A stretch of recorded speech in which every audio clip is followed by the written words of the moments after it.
Hi friends, வெள்ளிக்கிழமை காலையிலே lunch prepare பண்ண ஆரம்பித்தாச்சு. வெள்ளிக்கிழமைனாலே வழக்கம் போல் சாம்பார் தான்.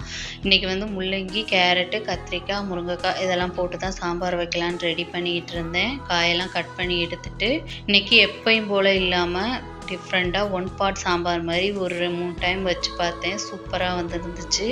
அதுதான் உங்கள் கூட ஷேர் பண்ணலான்னு ஷேர் பண்ணிக்கிட்டு இருக்கேன். டைம் ரொம்பவே சேவ் ஆகுது. ஃபஸ்ட்டு பருப்பை மட்டும் ஒரு 4 விசில் போல் வச்சு எடுத்துக்கிட்டு அதுக்கப்புறம் நம்ம கட் பண்ணி வச்சுருக்க காய்கறி, வெங்காயம், தக்காளி, கருவேப்பிலை, மிளகாத்தூள், சாம்பார் தூள், கொஞ்சமாக மஞ்சத்தூள், உப்பு இதெல்லாம் சேர்த்துட்டு எப்பயுமே சாம்பார் தேங்காய் எண்ணெயில் தாளிச்சிங்கனாக்கா ஃப்ளேவர் சூப்பராக இருக்கும். நான் இன்றைக்கி தேங்காய் எண்ணெயும் தாளிப்பொடகமும் சேர்த்து தாளித்து ஊற்றியிருந்தேன். யாரெல்லாம் தேங்காய் எண்ணெயில் தாளிச்சிருக்கீங்கன்னு கமெண்ட் பண்ணுங்கள். சைடிஷ்க்கு வாழைக்காயை வறுத்து எல்லாத்தையும் பேக் பண்ணி எடுத்து கொடுத்துட்டேன். நாளைக்கு ஒரு வீடியோவில் பார்க்கலாம். தேங்க்யூ ஃபார் வாட்சிங். வீடியோ பிடிச்சிருந்துச்சுன்னா லைக் பண்ணி